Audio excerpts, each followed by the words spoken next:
Halo, assalamualaikum warahmatullahi wabarakatuh. Welcome back di Andra Hanindio Channel. Dan kali ini kita masih ngebedah storytelling lagi teman-teman sekalian ya.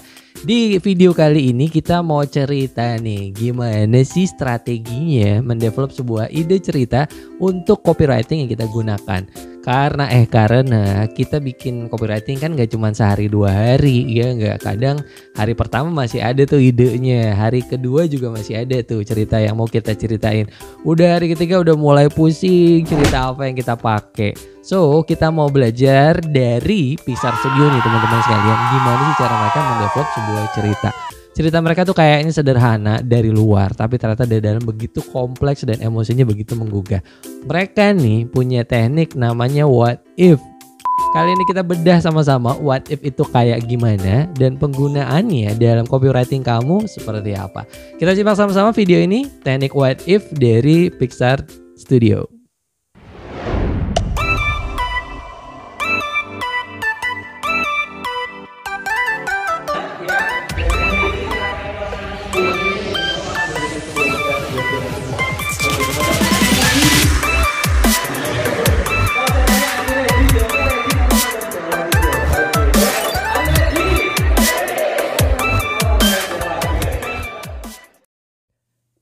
Oke, kita langsung mulai ya membahas gimana sih cara mendevelop ide storytelling kita buat konten copywriting yang udah kita buat menggunakan teknik what if yang saya pelajari dari para storyboard artis di Pixar Studio. Kita bahas dulu sebenarnya what if itu apa.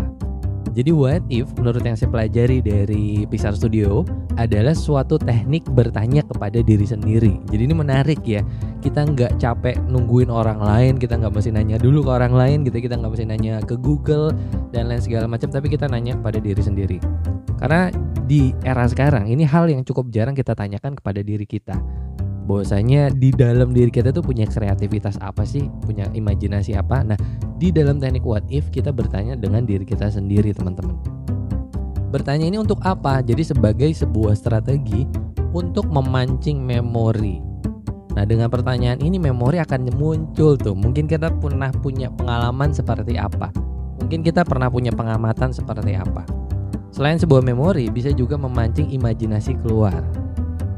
Tujuannya, ujung-ujungnya adalah kita jadi ada ide cerita untuk konten kita semua nih teman-teman sekalian. Jadi what if adalah teknik bertanya. Basically adalah teknik bertanya yang membuat kita bisa memunculkan memori dan juga imajinasi. Teknik ini banyak digunakan Pixar untuk membuat story yang keren-keren seperti yang teman-teman lihat ya. Ada film Cars, ada film Toy Story dan beberapa film lain. Nah, mereka ngedevelop cerita yang bagus-bagus ini dari satu pertanyaan, one single question, yaitu adalah what if. Kita bedah sama-sama. Jadi para storyboard artis ini bertanya di dalam diri mereka gitu ya. Sebelum mereka create story yang grande, yang bagus gitu ya, mereka bertanya hal yang sederhana dulu. Sebenarnya apa sih yang akan terjadi jika titik-titik? Nah, pertanyaan ini mereka tanyakan ke dalam diri mereka dan mereka masuk ke dalam suasana fokus dulu, masuk ke dalam suasana imajinasi dulu untuk memunculkan ide cerita yang nantinya mereka develop bersama tim. Saya berikan contoh, misalkan dalam cerita Toy Story. Nah, ini menarik sekali. Jadi dimulai dari sebuah pertanyaan, apa sih yang akan terjadi kalau atau jika mainan ternyata bisa hidup, teman-teman sekalian ya. Dan mereka punya suara ketika si pemilik mainannya itu udah pergi dari rumah. Nah, ini kan nggak kepikiran gitu ya. Nah, ini dimunculkan dengan pertanyaan what if oleh kreator story-nya gitu ya. Apa yang terjadi ya? Nah, mainan kan biasanya cuma dimainin aja. Mainan kan biasanya cuma dipajang aja. Kali ini ternyata si mainan ini bisa gerak sendiri tanpa digerakin gitu ya, tanpa dimainin. Mereka ternyata punya kehidupan. Hanya kehidupan mereka baru dimulai ketika pemiliknya itu keluar pergi sekolah ataupun nggak ada di dalam kamar. Nah, apa yang akan terjadi? Kayak gimana sih keseruannya mainan itu punya kehidupan setelah pemiliknya itu tidak ada di dalam kamar. Nah, ini yang diceritakan di dalam Toy Story. Jadi menarik ya. Cerita yang begitu bagus dan sampai ke Toy Story 4 gitu ya, kita udah nonton sama-sama. Ini dimulai dari one single question, what if gitu. Apa yang akan terjadi jika. Kita lihat lagi di dalam Finding Dory gitu. Kisah ini adalah tentang seorang bapak, which is bapaknya bapak ikan gitu ya. Apa sih yang akan terjadi ketika bapak yang protected banget karena dia kehilangan istrinya gitu ya, dan anaknya diculik oleh penyelam, dimana untuk menyelamatkannya bapak ini mesti melintasi berbagai macam laut, samudra, dan banyak adventure lain di sana. Nah jadi cerita yang panjang dan cukup mengharukan ini dimulai dari one single question, what if gitu. Apa yang akan terjadi ketika seorang bapak yang sayang banget sama anaknya dan anaknya diculik. Nah dari sinilah muncul adventure yang gak kebayang dan cerita yang sangat bagus sekali tentunya.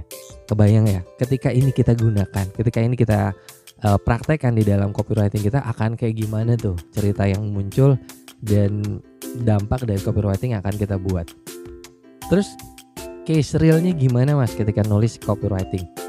Nah ini contoh aja. Jadi ketika saya mendevelop sebuah copywriting untuk mainan Smart Office ya teman-teman sekalian, saya ngelihat dulu gitu loh. Saya ingat-ingat dulu. Biasa kan anak-anak mainnya itu mainannya superhero gitu ya. Either ya nggak usah nyebut merek lah. Berbagai macam superhero mereka itu yang mereka mainin, bajunya juga gambar itu dan lain segala macamnya.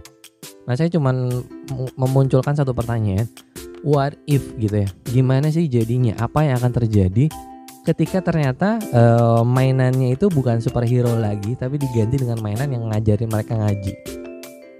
Oke, jadi saya mulai dari one single question ini dan saya mulai mendevelop cerita apa yang akan kejadian, keseruan apa yang ada di sana, kekikukan apa yang akan terjadi di situ, dan juga manfaat apa yang akhirnya hadir dengan perubahan dari mainan anak yang tadinya biasanya superhero kita ganti dengan mainan yang ternyata bisa ngajarin ngaji gitu. Jadi mereka biasanya kan orang ngaji bukan bermain ya, tapi ini ternyata anak-anak belajar ngaji sambil bermain.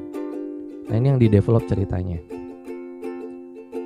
Last but not least teman-teman, ketika kita bermain what if dan kita udah dapat ide cerita, please teman-teman jangan cuman ngejelasin aja gitu ya. Kita gunakan daya bercerita kita ketika kita sudah dapat idenya. Contoh misalkan, apa sih yang terjadi ketika mainan anak-anak itu diganti dengan mainan yang bisa membuat dia belajar mengaji? Kalau saya jelasin, saya akan bilang kayak gini, oke, dengan mengganti mainan anak-anak Anda dengan Smart Office gitu ya, anak-anak Anda akan hafal 1 juz selama 1 bulan misalkan seperti itu ketika saya bermain dengan gaya jelaskan. Cuman ini kan tidak kita inginkan di dalam storytelling. Kita menginginkan bermain dengan gaya cerita. Jadi kita bisa develop di situ. Gimana ceritanya ketika mainan anak-anak kita diganti dengan mainan yang bisa membuat dia belajar ngaji. Di situ saya ceritain. Contoh misalkan, ini contoh aja teman-teman ya. Nah alhamdulillah ya, ternyata ketika mainan si kakak diganti sama mainan Smart Office, dia bisa loh ngikutin nyanyian-nyanyian yang ada di dalam mainan tersebut. Terus juga kalau dia lagi bosen sama nyanyi, dia bisa ngelihat videonya karena di mainan ini ada layarnya yang bahkan bisa dia sentuh dan di situ muncul video yang sangat menarik, kisah-kisah tentang nabi-nabi. Nah ini menarik. Jadi itu adalah menceritakan bukan menjelaskan. Jadi berbeda ya. Kalau menjelaskan cuma langsung aja to the point. Kalau menceritakan di show gitu ya, nggak cuma sekedar kita tell, oke, ini bagusnya kayak gini, nggak cuma kayak gitu, cuman kita ceritakan bagusnya hal seperti itu tuh seperti apa ceritanya. Nah dengan begini insya Allah cerita yang kita buat, storytelling kita jadi bagus dan kita nggak kehabisan ide, karena sebenarnya what if ini bisa kita terus pancing kan. Terus alternatifnya apa lagi? Misalkan tadi ya kita bikin gimana kalau mainannya diganti dengan mainan yang bisa ngajarin dia ngaji. Bisa kita ganti possible-nya. Contoh yang lain, gimana kalau emang mainannya tetap superhero, tapi superhero-nya ini adalah superhero yang ada di Indonesia, misalkan seperti itu. Akhirnya mengingatkan tentang kewisdoman dari budaya-budaya Indonesia, dan terus juga kita perlihatkan ada tarian Indonesia dan lain segala macam. Jadi idenya adalah sederhana, yang biasa kejadian itu kayak gimana, terus kita tanyakan, kita pancing di dalam diri kita, what if ya, apa yang akan terjadi kalau ternyata yang biasa ini kita rubah jadi sesuatu yang gak biasa. Oke teman-teman sekalian, semoga ini membantu teman-teman buat ngedevelop sebuah storytelling. Hopefully ini bermanfaat ya, dan tentunya ini gak bakal bermanfaat kalau kalian gak coba.